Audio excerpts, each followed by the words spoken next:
ಆದ್ದರಿಂದ ಇವನನ್ನು ಹಿಂಬಾಲಿಸುತ್ತಾ ಸಾಗುತ್ತೇವೆ.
ಇಂದ್ರಾಣಿಗೆ ಸೋಲು, ಸೋಲೆಂಬುವಂತೆ ಕಂಡಂತಹ ಇಂದ್ರಾಣಿಗೆ ಈ ದಿವಸ ಸೋಲಾಗ್ತಾ ಉಂಟು.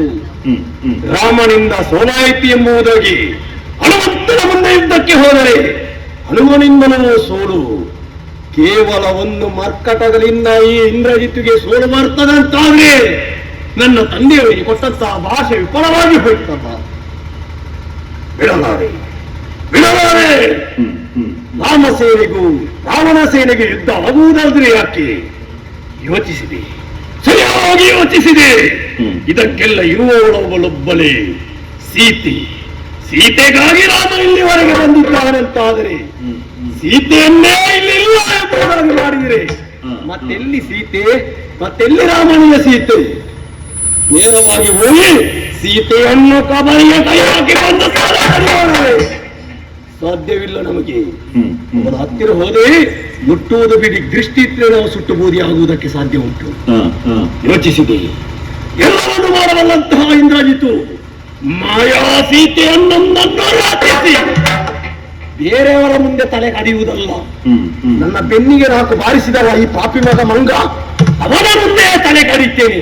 ಅವನ ತಾಯಿಯನ್ನು ತಲೆಯನ್ನು ಕಡಿಯುವಾಗ ಅವ ಏನು ಮಾಡ್ತಾರೆ ಎಂದು ನೋಡಬೇಕು. ಮಾಯಾ ಸೀತೆ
ತಲೆಗಡಿಯುವುದಕ್ಕೆ ಬಂದದ್ದು ನಿಲ್ಲಿಕ್ಕೆ ಸ್ವಲ್ಪ ನಿಲ್ಲ. ಅಮ್ಮ ಮಗನೇ, ಅಮ್ಮ ಅಮ್ಮ ಅಮ್ಮ ಬಾ ಮಗನೇ.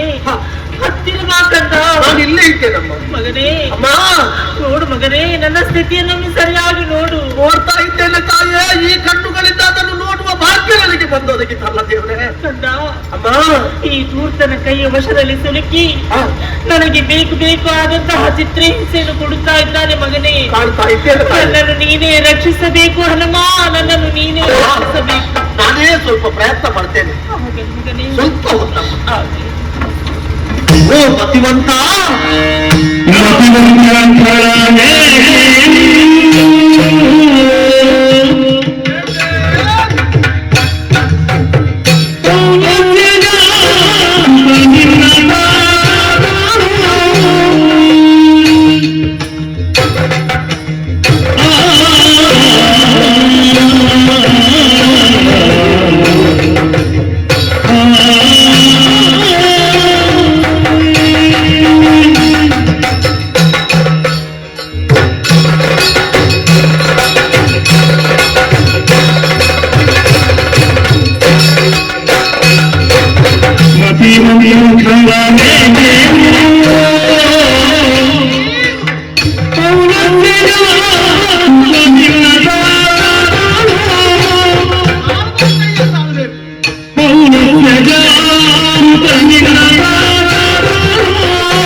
ನಮಸ್ಕರಿಸುತ್ತಿದ್ದೇನೆ ನಿನಗೆ.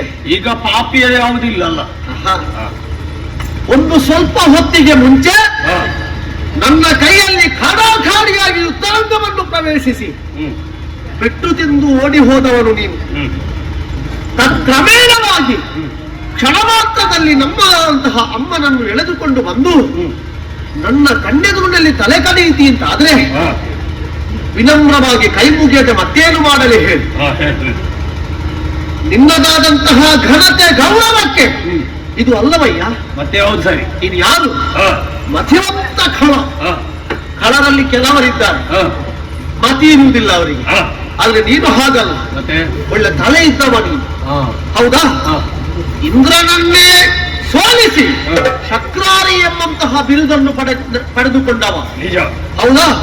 ಒಂದರ್ಥದಲ್ಲಿ ರಾವಣನೇ ನಿನ್ನನ್ನು ಹೌದು ಮಗನೇ ಶಾಬಾಸ್ ಎನ್ನುವುದಾಗಿ ತುಂಬಿದ ಲಂಕೆಯ ಸಭಾಂಗಣದಲ್ಲಿ ಉದ್ಘೋಷಿಸಿ ನುಡಿಯುವುದು ಅಂತ ಹೇಳಿದ್ರೆ ಅದು ಇಂದ್ರಜಿತುವನ್ನು ಮಾತ್ರ. ಹೌದು. ಅಂತಹ ನೆಗಲ್ತೆಯನ್ನು ಪಡೆದುಕೊಂಡವ ನೀನು. ಬಿಡು, ನಿನ್ನ ವಂಶವನ್ನು ಆಲೋಚಿಸಿ ನೋಡು. ಪವಿತ್ರವಾದಂತಹ ಬ್ರಾಹ್ಮಣ ವಂಶ ಪೌಲಸ್ತ್ಯರು, ಅವರ ಮಗ ನಿನ್ನ ಅಪ್ಪ. ಅಂತಹ ಬ್ರಾಹ್ಮಣ ವಂಶದಲ್ಲಿ ಹುಟ್ಟಿ ಇಂತಹ ಹೇಯ ಕೃತ್ಯವನ್ನು ಮಾಡುವುದೇ? ಯಾಕೆ? ಪಾಪಗಳನ್ನು ಮಾಡ್ಲಿಕ್ಕೆ ಆಗುತ್ತದೆ. ಪಾಪದ ಕೂಪಕ್ಕೆ ತಳ್ಳಿದ ನಂತರ ಅಲ್ಲಿ ಅನುಭವಿಸುವಂತಹ ನರಕಯಾತನೆಯನ್ನು ಮತ್ತೆ ಅನುಭವಿಸುವುದು ಯಾರು ಹೇಳು? ನೆತ್ತ ಉಂಟು, ಶೌರ್ಯ ಉಂಟು, ನಮ್ಮಲ್ಲಿ ಬಲ ಉಂಟು ಅಂತ ಹೇಳಿ ಬಂಡೆಕಲ್ಲಿಗೆ ತಾಗಿದ್ರೆ ಪೆಟ್ಟಾಗುವುದು ತಲೆಗೆ ಅಲ್ಲದೆ ಬಂಡೆಕಲ್ಲಿಗೆ ಪೆಟ್ಟಾಗುತ್ತದ. ಆಲೋಚನೆ ಮಾಡಿ ನೋಡು. ನಿನ್ನಂತಹ ಒಬ್ಬ ಅಸಾಧಾರಣ ಪ್ರತಿಭೆ, ಅಪ್ರತಿಮ ಪ್ರತಿಭೆ, ಲಂಕೆಯಲ್ಲಿ ಬಾಳಿ ಬೆಳಗಬೇಕಾದಂತಹ ಪ್ರತಿಭೆ ಕೇವಲ ಒಂದು ನಾರಿಯನ್ನು ಕೊಲ್ಲುವುದರ ಮೂಲಕವಾಗಿ ಅದನ್ನೆಲ್ಲ ಬದಿಗೆ ತಳ್ಳುತ್ತಾ ಇದ್ದೀಯ. ಆದ್ದರಿಂದ ವಿನಮ್ರವಾಗಿ ಕೇಳ್ತಾ ಇದ್ದೇನೆ, ಮತಿವಂತನಾಗಿದ್ದಿ, ಧೈರ್ಯವಂತನಾಗಿದ್ದಿ, ಸಕಲ ಶಾಸ್ತ್ರ ಕೋವಿದನಾಗಿದ್ದಿ. ಇದನ್ನೆಲ್ಲ ಓದಿದ ಮೇಲೆಯೂ ಕೂಡ ನಾರಿಯ ಹತ್ಯೆ ಸರಿಯಲ್ಲ, ನಿನ್ನ ಮಾತು ಒಳ್ಳೆಯದಿಲ್ಲ.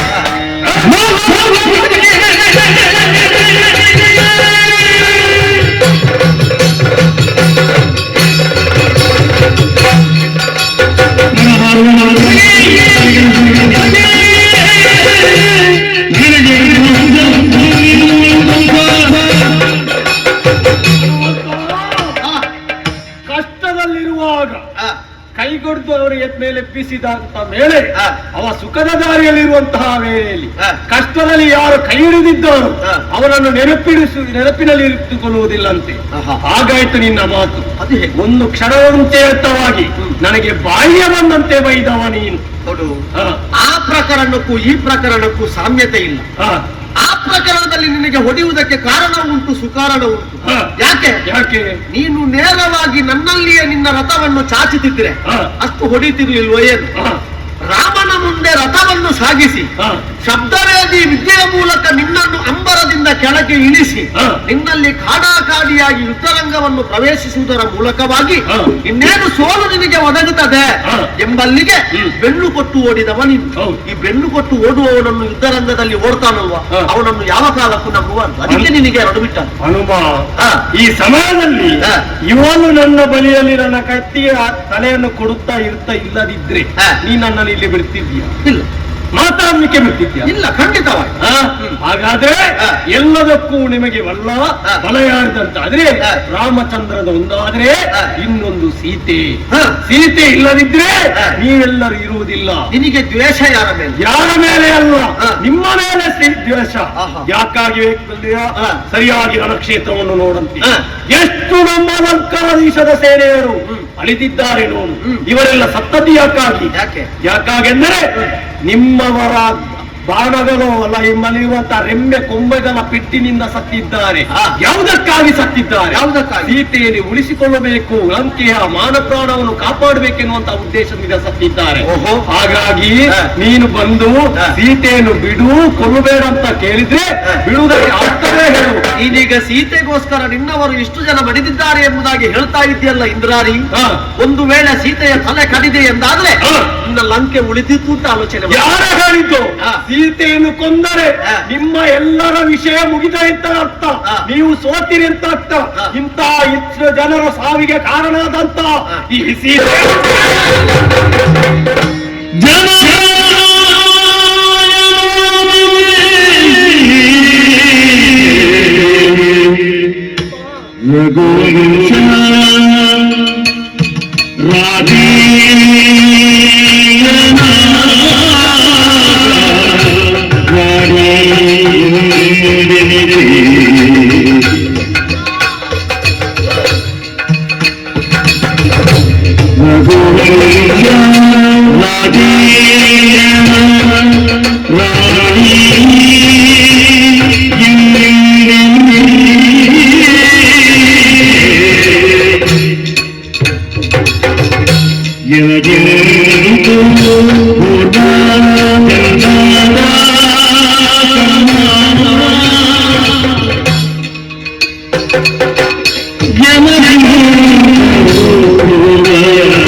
ಮಗಳಾದಂತಹ ಜಾನಕಿಯಾಗಿ ಹುಟ್ಟಿಕೊಂಡಿದ್ದು. ಹೌದು. ದಶರಥನ ಸುದ್ದಿಯಾಗಿ ಬಂದವಳು ನಾನು. ದಶರಥನ ಸೊಸೆಯಾಗಿ ಮನೆಯನ್ನು ಬೆಳಗಿದ್ದು. ಹೌದು ಮಗ. ಶ್ರೀರಾಮನ ಕೈ ಹಿಡಿದು ಸುಖ ಭೋಗದಲ್ಲಿ ಸಂತೋಷದಲ್ಲಿ ಇದ್ದವಳು ನಾನು. ಶ್ರೀರಾಮನ ಒಡನೆಯಾಗಿ ಅಯೋಧ್ಯೆಯಲ್ಲೇ ಬೆಳಗಿದ್ದೀನಿ ತಾಯಿ. ಮಗನೇ, ಈ ಹೊತ್ತಿನಲ್ಲಿ ಸಂತೋಷದಿಂದ ಇದ್ದಂತಹ ನಾನು ಎಲ್ಲವನ್ನು ತ್ಯಜಿಸಿ ಆ ದುಷ್ಟ ರಾವಣ ನನ್ನನ್ನು ಅಪಹರಿಸಿಕೊಂಡು ನನಗೆ ಬೇಕಾದಂತಹ ಶಿಕ್ಷೆನೆಲ್ಲ ಕೊಡ್ತಾ ಇದ್ದ. ಆದರೂ ಈ ಹೊತ್ತಿನಲ್ಲಿ ಈ ದುಷ್ಟನ ಕೈಗೆ ನಾನು ಸಿಲುಕಿದವಳು ನಾನು. ಕಂದ, ನನ್ನ ಒಂದು ಆಸೆ ಮಗನೇ, ನನ್ನ ಶ್ರೀರಾಮನ ಬಳಿಗೆ ನನ್ನನ್ನು ಕಳುಹಿಸಿಕೊಡಬೇಕು. ನನಗೆ ನೀವೇ ಸಹಕಾರಿಯಾಗಬೇಕು ಮಗನೇ, ನೀವೇ ಸಹಕಾರಿಯಾಗಬೇಕು. ಹನುಮನ ಜೀವನದ ಆದರ್ಶವೇ ಅದೇ ತಾಯಿ. ಚಿಕ್ಕಂದಿನಲ್ಲಿ ತಾಯಿಯಲ್ಲಿ ಅನ್ನ ಕೇಳುವಂತಹ ಸಂದರ್ಭ ಅನ್ನ ಇಲ್ಲ.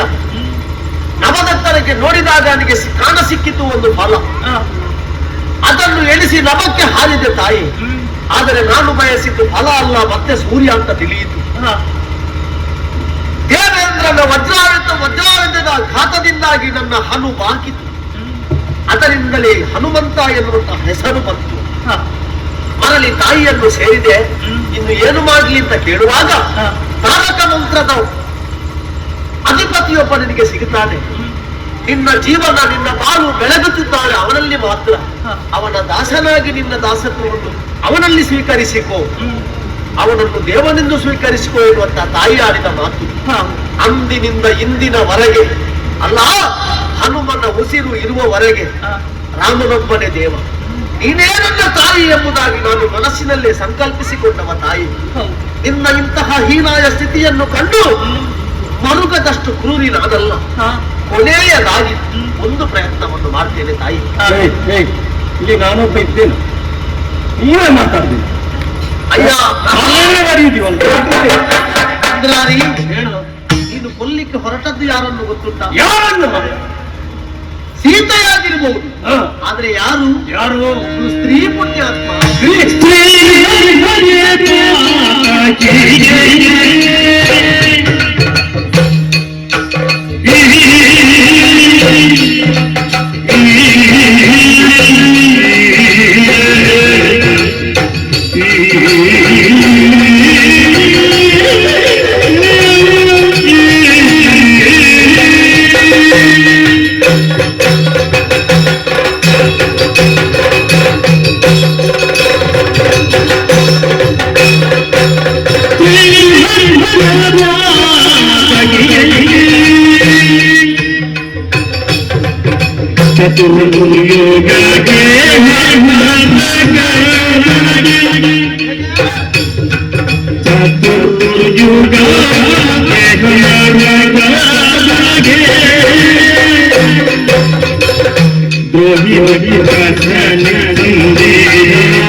ಹೇಗೂ ನೀನು ಕಡಿಯುವುದಕ್ಕೆ ಸಂಕಲ್ಪ ಮಾಡಿಕೊಂಡವ ಕಡಿದೆ ಶತಸಿದ್ಧ, ಹೌದಲ್ವಾ?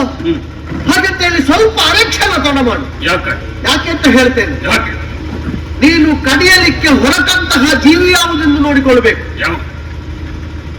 ಪ್ರಪಂಚದಲ್ಲಿ ಸ್ತ್ರೀ ಎನ್ನುವುದು ಯಾವ ತತ್ವಕ್ಕೆ ಅಳವಡಿಕೆ ಆಗುತ್ತದೆ? ಯಾವುದು? ಸ್ತ್ರೀ ಮೂಲ, ಜಲಮೂಲ, ಋಷಿ ಮೂಲ. ಇದನ್ನು ಹುಡುಕಲಿಕ್ಕಿಲ್ಲ. ಹಾಗಂತ ಹೇಳಿ ನವಮಾಸಗಳನ್ನು ಗರ್ಭಾಂಬುದಿಯಲ್ಲಿ ಹೊತ್ತು ದಶಮಾಸಕ್ಕೆ ಭೂಮಿಯ ಬೆಳಕನ್ನು ಕಾಣಿಸಲ್ಪಡುವಂತಹ ಒಂದು ಸ್ತ್ರೀ, ಅದು ನಿನ್ನ ತಾಯಿ ಕೂಡ ಒಂದು ಸ್ತ್ರೀ, ಹೌದಾ? ಬೇಡ ಬಿಡು, ನಿನ್ನ ಅಕ್ಕ ತಂಗಿಯರು ಇದ್ದಾರ ಇಲ್ವ ಅಂತ ನನಗೆ ಗೊತ್ತಿಲ್ಲ, ಅವರು ಕೂಡ ಒಂದು ಸ್ತ್ರೀ. ಪರಮ ಪಾವನವಾದಂತಹ ನಾವು ನಿಂತ ಭೂಮಿ, ಅದನ್ನು ಕೂಡ ನಾವು ಸ್ತ್ರೀ ಅಂತಲೇ ಸಂಬೋಧಿಸ್ತೇವೆ. ಪ್ರಪಂಚದಲ್ಲಿ ಸ್ತ್ರೀಗೆ ಕೊಟ್ಟಷ್ಟು ಉದಾಹರಣೆ ಪುರುಷ ಸೂಕ್ತಕ್ಕಿಲ್ಲ. ಆದ್ರೆ ಸ್ತ್ರೀ ಸೂಕ್ತವೇ ಪ್ರಧಾನವಾಗುತ್ತದೆ. ಪುರುಷ ಸೂಕ್ತ ಪ್ರಧಾನವಾಗುವುದು ಎಲ್ಲಿ ಗೊತ್ತುಂಟ? ಬಲಾಬಲಕ್ಕೆ ಪೌರುಷಕ್ಕೆ ಮಾತ್ರ. ಪ್ರಪಂಚದಲ್ಲಿ ಕರುಣೆ ಮಮತೆ ಅಂತ ಇದ್ರೆ ಅದು ಒಡಲು ತಾಯಿಯದ್ದು ಮಾತ್ರ. ಸ್ತ್ರೀ ಹತ್ಯಾ ಪಾತಕಿಗೆ ಇರುವಂತಹ ಶಿಕ್ಷೆ ಯಾವುದು ಗೊತ್ತುಂಟ ನಿನಗೆ? ಚತುರ್ಯುಗದಲ್ಲಿಯೂ ಕೂಡ ನಿನಗೆ ಗೇಹ ಇಲ್ಲದೆ ಕೇವಲ ನೀರಿಲ್ಲದೆ ತೊಳಲಾಡುವಂತಹ ಶಿಕ್ಷೆ ನರಕದಲ್ಲಿ ಸಿಗುತ್ತದೆ. ಓ ದ್ರೋಹಿ ರಕ್ಕಸಲೇ, ಅಲ್ಲ ಇದ್ದದ್ದನ್ನು ಹೇಳುವಾಗ ಎದ್ದು ಬಂದು ಎದೆಗೆ ಒಟ್ಟಂತೆ ಒಂದು ಮಾತು ಉಂಟು.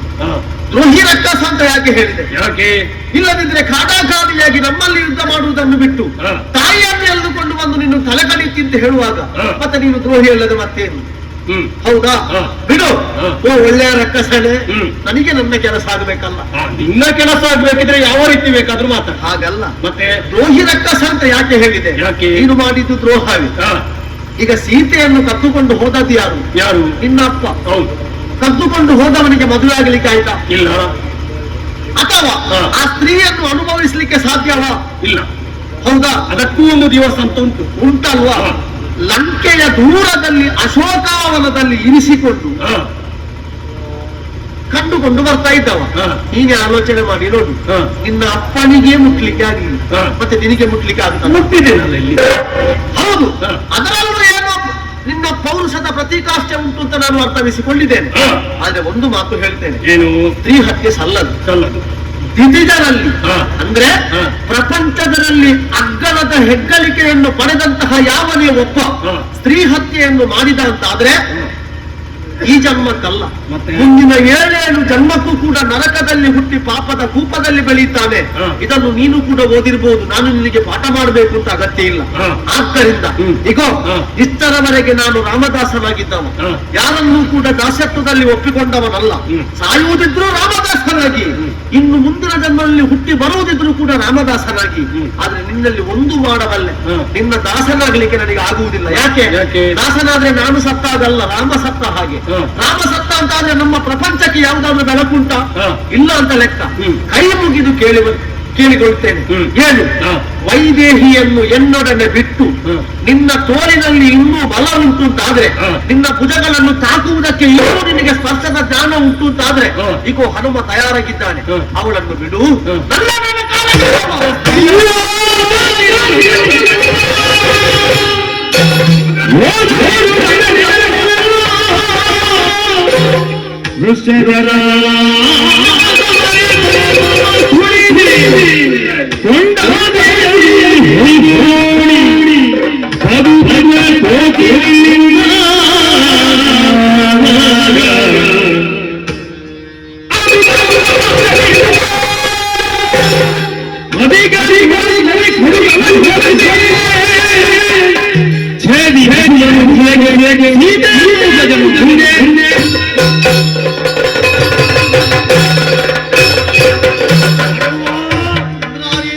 ಮಂಗದ ಮಾತು ಒಳ್ಳೇದುಂಟಂತ ಹೇಳಿ ಇಷ್ಟವರೆಗೆ ನಾನು ಕೇಳಿಕೊಂಡದ್ದು. ಸ್ತ್ರೀ ಹತ್ಯೆ ಮಾಡಬಾರದೆಂಬುದಾಗಿ ನೀನು ಹೇಳುತ್ತಾ ಇದ್ದೀಯ. ಹಾಗಾದರೆ ನಿಮ್ಮಲ್ಲಿ ಯಾರು ಸ್ತ್ರೀ ಹತ್ಯೆ ಮಾಡ್ಲಿಲ್ವೇನೋ? ಯಾರು ಮಾಡಿದ್ದಾರೆ ಪುಣ್ಯಾತ್ಮ? ತಾಟಕಿಯರು ಕೊಂದದ್ದು ಯಾರೋ? ತಾಟಕಿ ಸ್ತ್ರೀಯೋ? ಮತ್ತೆ ಎಷ್ಟಾದೋ ರಕ್ಕಸಿ ಅಲ್ಲ, ಹೆಣ್ಣಲ್ಲ. ಸೀರೆ ಮುಟ್ಟ ಕೂಡಲೇ ಸ್ತ್ರೀ ಆಗುದಿಲ್ಲ ಪುಣ್ಯಾತ್ಮ. ಮತ್ತೆ ಗುಣಾವಲಂಬನೆಗೆ ಬರ್ತದೆ. ಈಗ ತಾಯಿ ಆಗ್ಲಿಕ್ಕೆ ಯಾರಿಗೂ ಆಗ್ತದೆ. ಹೌದಾ? ಕರುಳಿನ ಬಳ್ಳಿ ಅಂತ ಹೇಳುದು ಯಾರನ್ನು? ತಾನು ಹೆತ್ತ ಮಗುವನ್ನು ಮಾತ್ರ. ಹಾಗಾದ್ರೆ ಸ್ತ್ರೀ ಗುಣ ಇತ್ತ ಅವಳಲ್ಲಿ? ಇಲ್ವಾ? ಎಲ್ಲಿತ್ತು ಸ್ತ್ರೀ ಗುಣ? ನಮ್ಮ ರಕ್ಕಸರಿ ಇರುವುದು ಹಾಗೆ, ರಕ್ಕಸರ ಹೆಂಗಸರ ಇರುವುದು ಹಾಗೆ. ಹಾಗಾಗಿ ನಮ್ಮಲ್ಲಿ ನಿಮ್ಮಲ್ಲಿರುವ ಸ್ವಲ್ಪ ವ್ಯತ್ಯಾಸ ಉಂಟು. ಆದರೂ ಎಷ್ಟೇ ಆದ್ರೂ ಅವಳೊಬ್ಬಳು ಹೆಣ್ಣೆ, ಅದನ್ನು ನೀವು ಮರೆತಿದ್ದೀರಿ. ತಾಟಕಿಯನ್ನು ಕೊಂದಿದ್ದೀರಿ. ಬಿಡೋಣ, ಈಗ ನೀನೇ ಮಾತಾಡುದಲ್ಲ, ಬೇರೆಯವರ ವಿಚಾರ ಯಾಕೆ? ನಮ್ಮ ಲಂಕಿನಿ, ಲಂಕೆಯ ಮಹಾಲಕ್ಷ್ಮಿ ಅವಳು. ಅವಳನ್ನು ನೀನು ಕೊಲ್ಲಿಲ್ವೇನೋ? ಅವಳು ಮಾಡಿದ್ದು ಹೆಣ್ತನವ, ಮತ್ತೆ ಅದು ಹೆಣ್ಣು ಗುಣವ. ಮತ್ತೆ ಹೆಣ್ಣು ಗುಣ ಅಂತ ಆದ್ರೆ ಅವಳ ಪಾದ ತೊಳೆದು ನೀರು ಕುಡಿತಾ ಇದ್ದೆ. ಏನು ಮಾಡಿದ್ದು ಅವಳು? ಅದು ಪಾಪಿ ಸಂತಾನ. ಅದು ಹಾಗಾದ್ರೆ ಈಗ ತಿಳಿಯಿತು ಹನುಮಂತ, ಹೇಗೆ? ನೀವು ಮಾಡಿದ್ದು, ನೀವು ಕೊಂದದೆಲ್ಲವೂ ನಿಮಗೆ ಸರಿಯಾಗಿದೆ. ಇಕೋ ಯಾರು ತಪ್ಪು ಮಾಡ್ತಾರೋ ಹಾ. ಅವರನ್ನು ನೀವು ಕೊಡ್ತಾ ಇದ್ದೀರಿ. ಕ್ರೌರ್ಯಕ್ಕೆ ಪ್ರತಿಕ್ರೌರ್ಯ, ಹಾ. ಹೌದಾ? ಹಾ. ಕ್ರೌರ್ಯಕ್ಕೆ ಪ್ರತಿಕ್ರೌರ್ಯ ತೋರಿಸಿದಾಗ ಹಾ. ಅಲ್ಲಿ ಹೆಣ್ತನದ ಗುಣ ಅವಲಂಬಿತವಾಗುತ್ತದೆ. ಹೌದು. ಹೌದಾ? ಹೌದು. ಇಲ್ಲಿ ನಿನ್ನ ಕ್ರೌರ್ಯ, ಹಾ. ಅಲ್ಲಿ ಏನು ಕಾಣ್ತಾ ಉಂಟು? ಏನು ಅಲ್ಲಿ ನೋವು ಕಾಣ್ತಾ ಉಂಟು. ನೋವು ಬರ್ತಾ ಉಂಟು. ಕ್ರೌರ್ಯಕ್ಕೆ ನೋವಿಗೂ ಸಂಬಂಧ ಉಂಟಾ? ಈಗ ಹಾ. ಪಾಪ ಎಂಬುದು ಹಾ. ಕ್ರೌರ್ಯದಲ್ಲಿ ಸಹ ಉಂಟು. ಹ, ಸತ್ತವರು ಯಾರಂತ. ಹ, ಹೆಣ್ಣೆಂಬುದು ಸತ್ತರೆ ಅದು ಸ್ತ್ರೀ ಹತ್ಯೆ, ಹ. ನೇರವಾಗಿ ಮರಣ ಅಲ್ಲ. ಹಾ. ಯಾರಾದ್ರು ಕೊಂದರೆ ಹಾ. ನೀನು ಕೊಂದಿದ್ಯಲ್ಲ, ಹೌದು. ನಿನಗೆ ಈಗ ಸ್ತ್ರೀ ಹತ್ಯೆ ದೋಷ ಬರ್ಲಿಲ್ವಾ? ಓಹೋ, ಹಾಗೆ. ಬರ್ಲಿಲ್ವಾ? ಹಾ. ಹಾ? ಹಾಗಾದ್ರೆ ನಾನು ಕೊಳ್ಳುವುದು ನಿನಗೆ ಸ್ತ್ರೀ ಹತ್ಯೆ ದೋಷವಾಗಿ ಕಾಣುತ್ತದೆ. ಹಾ. ಏ ಮಂಗಳೆ, ನಿನ್ನ ಮಾತುಗಳನ್ನು ಕೇಳುವುದಕ್ಕೆ ಇಂದ್ರಜಿತೆಯನ್ನು ಮೂರ್ಖನೆಂದು ಭಾವಿಸಿದೀಯ. ಹಾ. ನಾನು ಈ ಜಾಗಕ್ಕೆ ತಲೆಯನ್ನು ಕಡಿಯುವಾಗ ಯಾರು ಬಂದು ವಿರೋಧಿಸ್ತೇನೆ ನೋಡ್ತೇನೆ. ಈ ಸಾಯಿ